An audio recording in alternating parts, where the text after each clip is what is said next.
ಎಲ್ರಿಗೂ ನಮಸ್ಕಾರ. ನಾನು ನಿಮ್ಮ ಡಾಕ್ಟರ್ ಸುನಯನ, ಯೋಗ ಮತ್ತು ಪ್ರಕೃತಿ ಚಿಕಿತ್ಸಾ ವೈದ್ಯೆ.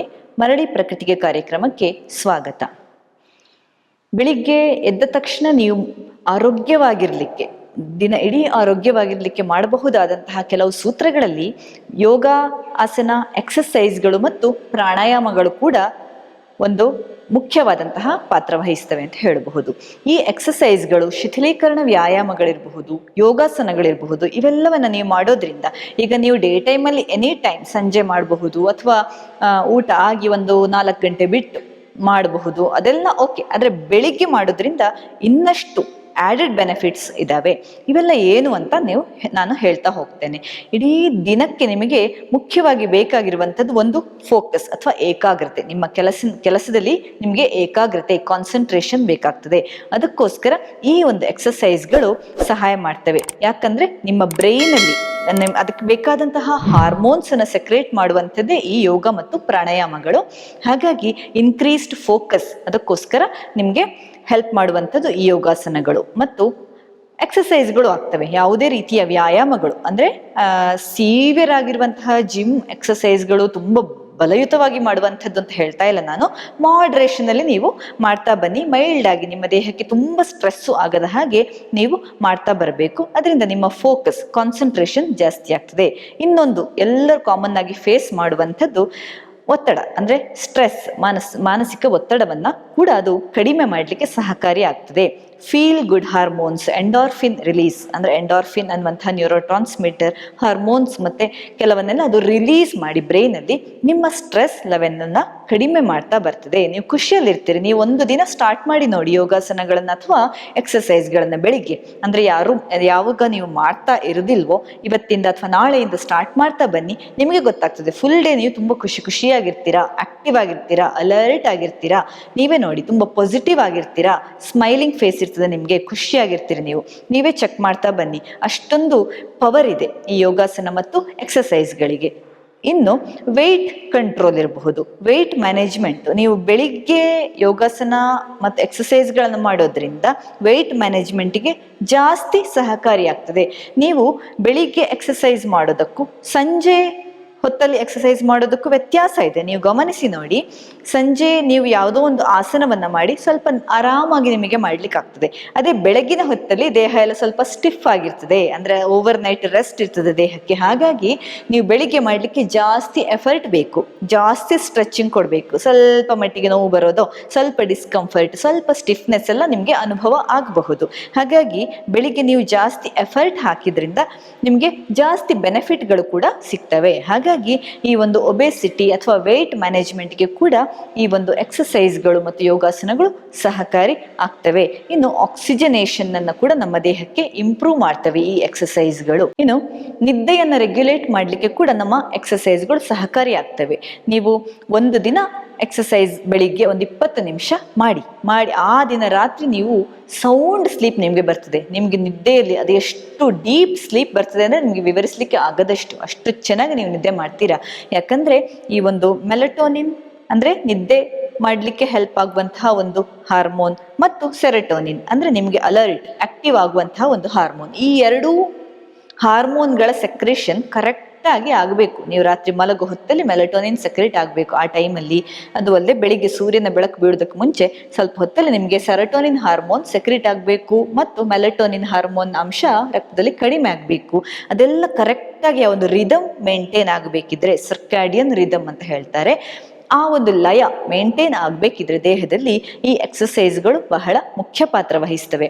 ಕರೆಕ್ಟಾಗಿ ಟೈಮಿಗೆ ನಿದ್ದೆ ಬರ್ತದೆ. ಅದು ಅಲ್ಲದೆ ನೀವು ಆಕ್ಟಿವ್ ಆಗಿ ಖುಷಿಯಾಗಿ ಹೇಳ್ತೀರಾ. ಆ ಒಂದು ಜಡತ್ವ ಇರಬಹುದು ನಿಮ್ಮನ್ನು ಕಾಡುವಂಥದ್ದು, ಅಯ್ಯೋ ಇನ್ನು ವರ್ಕ್ ಮಾಡಬೇಕಲ್ಲ ಅನ್ನುವಂತಹ ಒಂದು ಲೆಥಾರ್ಜಿ, ಮಾನಸಿಕವಾಗಿ ನೀವು ಒಂಥರ ಡಿಪ್ರೆಸ್ ಆಗಿರುವಂಥದ್ದು, ಅದೆಲ್ಲ ಕಡಿಮೆ ಆಗ್ತಾ ಬರ್ತದೆ ನೀವು ನಿಯಮಿತವಾಗಿ ವ್ಯಾಯಾಮಗಳನ್ನ ಮಾಡ್ತಾ ಬಂದ್ರೆ.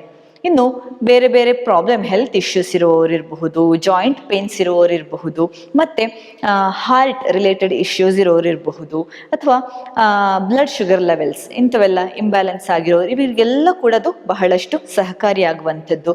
ಮತ್ತೆ ಅಧಿಕ ರಕ್ತದ ಒತ್ತಡವನ್ನು ನಿವಾರಿಸಲಿಕ್ಕೆ ಕೂಡ ಈ ಒಂದು ಬೆಳಗಿನ ಒಂದು ಎಕ್ಸಸೈಸ್ಗಳು ಸಹಕಾರಿ ಆಗ್ತವೆ. ಅದು ಅಲ್ಲದೆ ನಿಮ್ಮ ಮೂಡ್ ಮೇಲೆ ಕೂಡ ಅದು ಎಫೆಕ್ಟ್ ಮಾಡ್ತದೆ. ನಿಮ್ಮ ಹಾರ್ಮೋನ್ ಮತ್ತು ನ್ಯೂರೋ ಟ್ರಾನ್ಸ್ಮಿಟರ್ಗಳ ಸರಿಯಾದಂತಹ ಒಂದು ರಿಲೀಸ್ ದೇಹದಲ್ಲಿ ಆಗುವಂಥದ್ದು ಬಹಳ ಮುಖ್ಯ. ಅದು ರ್ಯಾಂಡಮ್ ಆಗಿ ಬಿಡ್ತದೆ. ನೀವು ಸ್ಟ್ರೆಸ್ಗೆ ಎಕ್ಸ್ಪೋಸ್ ಆದಾಗ, ವ್ಯಾಯಾಮ ರಹಿತ ಜೀವನ ಶೈಲಿಯಲ್ಲಿ ಈ ಹಾರ್ಮೋನ್ಗಳು ಎರ್ರಾಬಿರಿಯಾಗಿ ಸಕ್ರಿಯೇಟ್ ಆಗ್ತವೆ. ಕರೆಕ್ಟ್ ಆನ್ ಟೈಮ್ ಎಷ್ಟು ಬೇಕೋ ಅಷ್ಟೇ ಪ್ರಮಾಣದಲ್ಲಿ ಸಿದ್ಧವಾಗೋದಿಲ್ಲ ಅದು.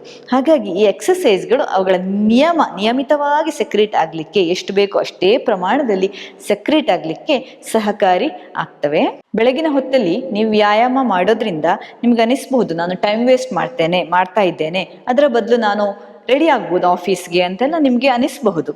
ಆದರೆ ನಿಮ್ಮ ಪ್ರೊಡಕ್ಟಿವಿಟಿ ಇರಬಹುದು, ಅಥವಾ ನೀವು ಕರೆಕ್ಟ್ ಆನ್ ಟೈಮ್ ಮೀಟಿಂಗಲ್ಲಿ ಇರುವಂಥದ್ದು, ಮೀಟಿಂಗಲ್ಲಿ ನೀವು ಕರೆಕ್ಟಾಗಿ ಪ್ರೆಸೆಂಟ್ ಮಾಡುವಂಥದ್ದು, ಅಥವಾ ನೀವು ಮೀಟಿಂಗನ್ನು ಯಾವುದೇ ಒಂದು ಆರೋಗ್ಯದ ವಿಷಯದ ಕಾರಣಕ್ಕೆ ಸ್ಕಿಪ್ ಮಾಡುವಂಥದ್ದು, ಇವೆಲ್ಲ ಕೂಡ ಕಡಿಮೆ ಆಗ್ತದೆ ಈ ಎಕ್ಸಸೈಸ್ ಮಾಡೋದ್ರಿಂದ. ಜಸ್ಟ್ ಒಂದು 15-20 ನಿಮಿಷ ನೀವು ವ್ಯಾಯಾಮ ಮತ್ತು ಯೋಗಾಸನಕ್ಕೆ ಕೊಟ್ಟರೆ, ಮತ್ತು ಪ್ರಾಣಾಯಾಮಗಳಿಗೆ ಕೊಟ್ಟರೆ, ಫುಲ್ ಡೇ ನೀವು ಎಕ್ಸ್ಪೆಕ್ಟ್ ಮಾಡದ ರೀತಿಯಲ್ಲಿ ನೀವು ಪರ್ಫೆಕ್ಟ್ ಆಗಿರ್ತೀರಿ. ಪರ್ಫೆಕ್ಷನ್ ಇರ್ತದೆ ನಿಮಗೆ. ನೀವೇ ಮಾಡಿ ನೋಡಿ ಅದರಲ್ಲಿ. ಯಾಕಂದರೆ ನೀವು ಟೈಮ್ ವೇಸ್ಟ್ ಅಂತ, ಎಕ್ಸಸೈಸ್ ಒಂದು ಟೈಮ್ ವೇಸ್ಟ್ ಅಂತ ತಿಳ್ಕೊಳ್ಳದೆ ನೀವು ಮಾಡ್ತಾ ಬಂದರೆ ಎಕ್ಸಸೈಸ್ಗಳನ್ನು, ನಿಮಗೆ ಫುಲ್ ಡೇ ಆನ್ ಟೈಮ್ ನೀವು ಇರಲಿಕ್ಕೆ ಸಹಕಾರಿ ಆಗ್ತದೆ. ನೀವು ಅದನ್ನು ಚೆಕ್ ಮಾಡಬಹುದು. ಇನ್ನು ಪ್ರಾಣಾಯಾಮಗಳ ವಿಷಯಕ್ಕೆ ಬಂದರೆ, ಒಂದು ಕಪಾಲಭಾತಿ ಪ್ರಾಣಾಯಾಮ ಮುಖ್ಯವಾಗಿ ಅದು ಒಂದು ಯೋಗಿಕ್ ಕ್ರಿಯಾ ಅಥವಾ ಪ್ರಾಣಾಯಾಮ ಅಂತ ಕೂಡ ಕನ್ಸಿಡರ್ ಮಾಡಲ್ಪಟ್ಟಿದೆ. ಆಕ್ಟಿವ್ ಎಕ್ಸಲೇಷನ್ ಮತ್ತು ಪ್ಯಾಸಿವ್ ಇನ್ಹಲೇಷನ್ ಅಂತ. ಈ ಕಪಾಲಭಾತಿ ಪ್ರಾಣಾಯಾಮ ಏನು ಮಾಡ್ತದೆ, ಮುಖ್ಯವಾಗಿ ಮೆಟಾಬೋಲಿಸಮ್ ಅನ್ನ ಜಾಸ್ತಿ ಮಾಡ್ತದೆ. ನಮ್ಮ ದೇಹದಲ್ಲಿ ಚಯಾಪಚಯ ಕ್ರಿಯೆಯನ್ನ ಜಾಸ್ತಿ ಮಾಡುವಂಥದ್ದು. ಅದು ಅಲ್ಲದೆ ನಿಮ್ಮ ಡೈಜೆಷನ್ ಅನ್ನ ಕಿಕ್ ಸ್ಟಾರ್ಟ್ ಮಾಡ್ತದೆ. ಯಾಕೆ ಹೇಳಿ, ಕಪಾಲಭಾತಿ ಮಾಡುವಾಗ ನಿಮ್ಮ ಹೊಟ್ಟೆಯ ಮಸಲ್ಗಳು ಈ ತರ ಫ್ಲಾಪಿಂಗ್ ಮೂಮೆಂಟ್ ಇರ್ತದೆ. ಹೊಟ್ಟೆ ಈ ತರ ಒಳಗೆ ಹೋಗೋದು, ಸಂಕೋಚನ ಮತ್ತೆ ವಿಕಸನ ಆ ತರ ಆಗ್ತಾ ಇರ್ತದೆ ಫಾಸ್ಟ್ ಆಗಿ. ಅದರಿಂದ ಈ ಡೈಜೆಷನ್ ಕಿಕ್ ಸ್ಟಾರ್ಟ್ ಆಗುವಂಥದ್ದು, ಸ್ಕೂಟರ್ ಹೇಗೆ ಕಿಕ್ ಸ್ಟಾರ್ಟ್ ಆಗ್ತದೋ ಆವಾಗ ಅದು ಸಡನ್ ಆಗಿ ಸ್ಟಾರ್ಟ್ ಆಗುತ್ತೋ, ಅದೇ ತರ ಡೈಜೆಷನ್ ಅನ್ನ ಸಡನ್ ಆಗಿ ಮಾಡ್ಲಿಕ್ಕೋಸ್ಕರ ಕೂಡ ಈ ಒಂದು ಕಪಾಲಭಾತಿ ಪ್ರಾಣಾಯಾಮ ಸಹಕಾರಿಯಾಗ್ತದೆ. ಕಪಾಲ ಅಂದ್ರೆ ನಿಮ್ಮ ತಲೆಬುರುಡೆ, ಭಾತಿ ಅಂದ್ರೆ ಶೈನಿಂಗ್ ಅಥವಾ ಕ್ಲೆನ್ಸಿಂಗ್ ಅಂತ, ಸ್ವಚ್ಛತೆ ಮಾಡುವಂಥದ್ದು. ಹಾಗಾಗಿ ನಮ್ಮ ದೇಹದಲ್ಲಿ ಇರುವಂತಹ ಎಕ್ಸೆಸ್ ಕಾರ್ಬನ್ ಡೈಆಕ್ಸೈಡ್ ಅನ್ನೆಲ್ಲ ಕ್ಲೆನ್ಸ್ ಮಾಡಲಿಕ್ಕೆ ಈ ಕಪಾಲಭಾತಿ ಪ್ರಾಣಾಯಾಮ ಸಹಕಾರಿಯಾಗ್ತದೆ. ನೀವೇ ನೋಡಿ, ಕಂಪ್ಲೀಟ್ ಆಗಿ ಒಂದು ರೌಂಡ್ ಕಪಾಲಭಾತಿಯನ್ನು ನೀವು ಪ್ರಾಕ್ಟೀಸ್ ಮಾಡಿ, ಅದಾದ್ಮೇಲೆ ನಿಮಗೆ ಒಂಥರ ಖಾಲಿ ಫೀಲಿಂಗ್ ಅಥವಾ ವಾಯ್ಡ್ನೆಸ್, ಶೂನ್ಯತೆಯ ಅನುಭವ ಆಗ್ತದೆ. ಕರೆಕ್ಟಾಗಿ ಪ್ರಾಕ್ಟೀಸ್ ಮಾಡಿದ್ರೆ ನೀವು ನಿಮ್ಮನ್ನು ಅಬ್ಸರ್ವ್ ಮಾಡ್ಬೋದು. ಅದು ಅಲ್ಲದೆ ನಿಮಗೆ ಉಸಿರನ್ನ ಅರ್ಜೆಂಟಾಗಿ ತಗೊಳ್ಳೋ ಧಾವಂತ ಇರೋದಿಲ್ಲ. ಒಂದು ಪಾಸ್ ಕೊಟ್ಟು ಆಮೇಲೆ ದೀರ್ಘವಾಗಿ ನೀವು ಉಸಿರನ್ನ ತಗೊಳ್ತೀರಾ ಯಾವಾಗ, ಕಪಾಲಭಾತಿ ಒಂದು ರೌಂಡ್ ಮಾಡಿದ ಮೇಲೆ. ಯಾಕಂದ್ರೆ ಅಲ್ಲಿ ಕಂಪ್ಲೀಟ್ ಆಗಿ ಸ್ವಚ್ಛತೆ ಆಗಿರ್ತದೆ. ಯಾವುದ್ರದ್ದು ಕಾರ್ಬನ್ ಡೈಆಕ್ಸೈಡ್ ಕ್ಲೆನ್ಸ್ ಆಗಿರ್ತದೆ, ಹೊರಗೆ ಹೋಗಿರ್ತದೆ. ಹಾಗಾಗಿ ನಿಮಗೆ ಆ ಒಂದು ಮಾರ್ಬಿಡಿಟಿಯನ್ನು ಹೊರಹಾಕುವ ಧಾವಂತವೂ ಇರುವುದಿಲ್ಲ, ಮತ್ತು ಆ ಒಂದು ಶೂನ್ಯತೆ ಅಥವಾ ಒಂದು ಡಿವಿನಿಟಿಯ ಫೀಲ್ ಆಗ್ತದೆ ನಿಮಗೆ. ಕಪಾಲಭಾತಿಯನ್ನು ನಿಯಮಿತವಾಗಿ ಮಾಡ್ತಾ ಬಂದರೆ ನಿಮ್ಮ ಶ್ವಾಸಕೋಶದ ಕೆಪಾಸಿಟಿ ಕೂಡ ಜಾಸ್ತಿ ಆಗ್ತಾ ಬರ್ತದೆ. ಅನೇಕ ಬೆನಿಫಿಟ್ಗಳಿದ್ದಾವೆ ಈ ಕಪಾಲಭಾತಿಯನ್ನು ಮಾಡೋದ್ರಿಂದ. ಇನ್ನು ಬರುವಂಥದ್ದು ಅನುಲೋಮ ವಿಲೋಮ ಪ್ರಾಣಾಯಾಮ ಅಥವಾ ಆಲ್ಟರ್ನೇಟ್ ನಾಸ್ಟ್ರಲ್ ಬ್ರೀದಿಂಗ್ ಅಂತ. ಅದು ಅಲ್ಲದೆ ನಾಡಿ ಶೋಧನ ಪ್ರಾಣಾಯಾಮ. ಈ ಪ್ರಾಣಾಯಾಮ ನಮ್ಮ ತಲೆಯ 2 ಹೆಮಿಸ್ಫಿಯರ್, ಬ್ರೈನ್ನಲ್ಲಿರುವಂತಹ 2 ಹೆಮಿಸ್ಫಿಯರ್ಗಳನ್ನು ಬ್ಯಾಲೆನ್ಸ್ ಅಥವಾ ನ್ಯೂಟ್ರಲ್ ಮಾಡಲಿಕ್ಕೆ ಸಹಕಾರಿಯಾಗುವಂಥದ್ದು. ಈ ಒಂದು ನಮ್ಮ ಬ್ರೈನ್ನಲ್ಲಿ ಥಾಟ್ ವೇವ್ಸ್ ಬ್ಯಾಲೆನ್ಸ್ ಆದರೆ ಅದಕ್ಕೆ ಸರಿಯಾಗಿ ನಿಮ್ಮ ಸ್ಟ್ರೆಸ್ ಕೂಡ ಕಡಿಮೆ ಆಗ್ತಾ ಬರ್ತದೆ. ಆಂಗ್ಸೈಟಿ ಇರ್ತದೆ, ತುಂಬ ಜನ ಫೇಸ್ ಮಾಡುವಂತಹ ಸಮಸ್ಯೆ. ನನ್ನ ಕ್ಲಿನಿಕ್ಗೆ ಹೈಯೆಸ್ಟ್ ಬರ್ತಾರೆ ಆಂಗ್ಸೈಟಿ ಪೇಷಂಟ್ಗಳಿದ್ದಾರೆ. ಅಂದರೆ ಡಿಪ್ರೆಷನ್ ಇರಬಹುದು, ಆಂಗ್ಸೈಟಿ ಇರಬಹುದು, ಅತಿಯಾದ ಸ್ಟ್ರೆಸ್ ಹ್ಯಾಂಡಲ್ ಮಾಡಲಿಕ್ಕೆ ಆಗದೇ ಇರುವಂಥವ್ರು ಇರಬಹುದು. ಇಂಥವರಿಗೆಲ್ಲ ಈ ಒಂದು ನಾಡಿ ಶೋಧನ, ಅನುಲೋಮ ವಿಲೋಮ ಇಂಥ ಪ್ರಾಣಾಯಾಮಗಳು ಬಹಳಷ್ಟು ಸಹಕಾರಿ ಆಗ್ತವೆ. ಯಾಕಂದರೆ ಮುಖ್ಯವಾಗಿ ಈ ಪ್ರಾಣಾಯಾಮಗಳು ಇರೋದೇ ನಿಮ್ಮ ಮನಸ್ಸನ್ನು ಕಂಟ್ರೋಲ್ ಮಾಡಲಿಕ್ಕೆ, ಅಥವಾ ಕಮಾಂಡ್ ಓವರ್ ಯುವರ್ ಮೈಂಡ್ ಅಂತ. ನೀವು ಅಬ್ಸರ್ವ್ ಮಾಡಿರಬಹುದು, ನಾನು ಆಗಾಗ ಹೇಳ್ತಾ ಇರ್ತೀನಲ್ಲ, ನಿಮಗೆ ತುಂಬ ಖುಷಿಯಾದಾಗ ಇರಬಹುದು, ತುಂಬ ದುಃಖ ಆದಾಗ, ಅಥವಾ ಆ ಒಂದು ಎಕ್ಸ್ಟ್ರೀಮ್ ಫೀಲಿಂಗ್ಸ್, ತುಂಬ ಭಯ ಆದಾಗ, ತುಂಬ ಗಾಬರಿ ಆದಾಗ, ಎಲ್ಲ ಸನ್ನಿವೇಶಗಳಲ್ಲಿ ನಿಮ್ಮ ಬ್ರೀದಿಂಗನ್ನು ನೀವು ಗಮನಿಸಿದ್ರೆ ನೀವು ಶಾಲೋ ಬ್ರೀದ್ ಮಾಡ್ತಾ ಇರ್ತೀರಿ. ನೀವು ಕಂಪ್ಲೀಟ್ ಆಗಿ ಡೀಪ್ ಬ್ರೀದಿಂಗ್ ಮಾಡ್ತಾ ಇರೋದಿಲ್ಲ. ನಿಮ್ಮ ಉಸಿರಾಟ ಲಯ ಕಳ್ಕೊಂಡಿರ್ತದೆ. ಹಾಗಾಗಿ ನಿಮ್ಮ ಮನಸ್ಸು ಮತ್ತು ದೇಹವನ್ನು ಕನೆಕ್ಟ್ ಮಾಡುವಂತಹ ಒಂದು ಚಾನಲ್ಲೇ ಈ ಒಂದು ಉಸಿರಾಟ ಅಥವಾ ಬ್ರೀದಿಂಗ್ ಅಂತ. ಹಾಗಾಗಿ ಈ ಒಂದು ಬ್ರೀದಿಂಗನ್ನು ನಾವು ಕಂಟ್ರೋಲ್ ಮಾಡಿ ರೆಗ್ಯುಲೇಟ್ ಮಾಡಿದರೆ ಅದರ ಮೂಲಕ ನಿಮ್ಮ ಮನಸ್ಸನ್ನು ಕೂಡ ನೀವು ಕಂಟ್ರೋಲ್ ಮಾಡಬಹುದು. ಅದು ಟೆಕ್ನಿಕ್.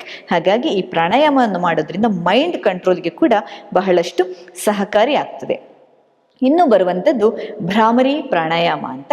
ಈ ಭ್ರಾಮರಿ ಪ್ರಾಣಾಯಾಮ ಅನ್ನುವಂಥದ್ದು ಒಂದು ವೈಬ್ರೇಷನ್ ಅನ್ನ ಕ್ರಿಯೇಟ್ ಮಾಡ್ತದೆ. ನಮ್ಮ ಕಪಾಲದಲ್ಲಿರ್ಬೋದು, ನಮ್ಮ ಇಡೀ ದೇಹದಲ್ಲಿ ಒಂದು ವೈಬ್ರೇಷನ್ ಅನ್ನು ಕ್ರಿಯೇಟ್ ಮಾಡಿ ತನ್ಮೂಲಕ ನಮ್ಮನ್ನು ರಿಲ್ಯಾಕ್ಸ್ ಮಾಡುವಂಥದ್ದು, ಆಂಗ್ಸೈಟಿಯನ್ನು ಕಡಿಮೆ ಮಾಡುವಂಥದ್ದು, ಬ್ಯಾಲೆನ್ಸಿಂಗ್ ಎಫೆಕ್ಟ್ ಕೊಡುವಂಥದ್ದು.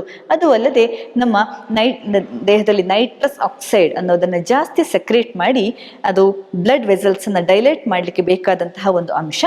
ಹಾಗಾಗಿ ರಕ್ತ ಪರಿಚಲನೆಯನ್ನು ಕೂಡ ಅದು ಸರಾಗ ಮಾಡಲಿಕ್ಕೆ ಈ ಒಂದು ಭ್ರಾಮರಿ ಪ್ರಾಣಾಯಾಮ ಸಹಕಾರಿಯಾಗ್ತದೆ. ಇವಿಷ್ಟು ಪ್ರಾಣಾಯಾಮಗಳ ಬಗ್ಗೆ, ಈ ಆಸನಗಳು, ಎಕ್ಸಸೈಸ್ಗಳು ಮತ್ತು ಪ್ರಾಣಾಯಾಮಗಳ ಬೆನಿಫಿಟ್ಗಳನ್ನು ಕೂಡ ಹೇಳಿದ್ದೇನೆ. ಎಷ್ಟಂದರೆ ಹೆಚ್ಚಂದರೆ ಒಂದು 20 ನಿಮಿಷ ನಿಮಗೆ ತಗೊಳ್ಬಹುದು, ಅದಕ್ಕಿಂತ ಹೆಚ್ಚೇನು ತಗೊಳ್ಳೋದಿಲ್ಲ. ಈ ಮಾರ್ನಿಂಗ್ ಪ್ರಾಕ್ಟೀಸಸ್ ನಾನು ಏನೇನು ಹೇಳ್ತಾ ಇದ್ದೆ ತಾಮ್ರದ ತಂಬಿಗೆಯಲ್ಲಿ ನೀರು ಕುಡಿಯುವಂಥದ್ದಿರಬಹುದು, ಕಹಿ ಬೇವನ್ನು ಜಗ್ದು ತಿನ್ನುವಂಥದ್ದಿರಬಹುದು, ಆಸನ, ಎಕ್ಸಸೈಸು ಮತ್ತು ಪ್ರಾಣಾಯಾಮಗಳು, ಇವನ್ನಿಷ್ಟನ್ನು ನೀವು ಬೆಳಿಗ್ಗೆ ಮಾಡ್ತಾ ಬಂದರೆ ಮ್ಯಾಕ್ಸಿಮಮ್ ಅರ್ಧ ಗಂಟೆ ಬೇಕಾಗಬಹುದು. ನಿಮಗೋಸ್ಕರ ನೀವು ಯುಟಿಲೈಸ್ ಮಾಡ್ತಾ ಬಂದರೆ ನಿಮ್ಮ ಆರೋಗ್ಯ ಲಾಭ ಆಗ್ತದೆ. ಅದು ಅಲ್ಲದೆ ನಿಮ್ಮ ಲೈಫ್ ಸ್ಪ್ಯಾನ್ ಜಾಸ್ತಿ ಆಗ್ತದೆ. ನಿಮ್ಮ ದೃಷ್ಟಿಕೋನ, ನಿಮ್ಮ ಲೋಕವನ್ನು ಅಥವಾ ಸಮಾಜವನ್ನು ನೋಡುವ ದೃಷ್ಟಿಕೋನ ಕೂಡ ಕಂಪ್ಲೀಟ್ ಆಗಿ ಚೇಂಜ್ ಆಗ್ತದೆ. ಯಾಕಂದರೆ ಬರೀ ದೇಹಕ್ಕೆ ಮಾತ್ರ ಅಲ್ಲ, ಮನಸ್ಸಿನ ಆರೋಗ್ಯಕ್ಕೆ ಕೂಡ ಈ ಪ್ರಾಕ್ಟೀಸ್ಗಳು ಪೂರಕ ಆಗಿರ್ತದೆ ಅಂತ ಹೇಳ್ತಾ ನನ್ನ ಮಾತುಗಳನ್ನು ಮುಗಿಸ್ತೇನೆ. ಧನ್ಯವಾದ.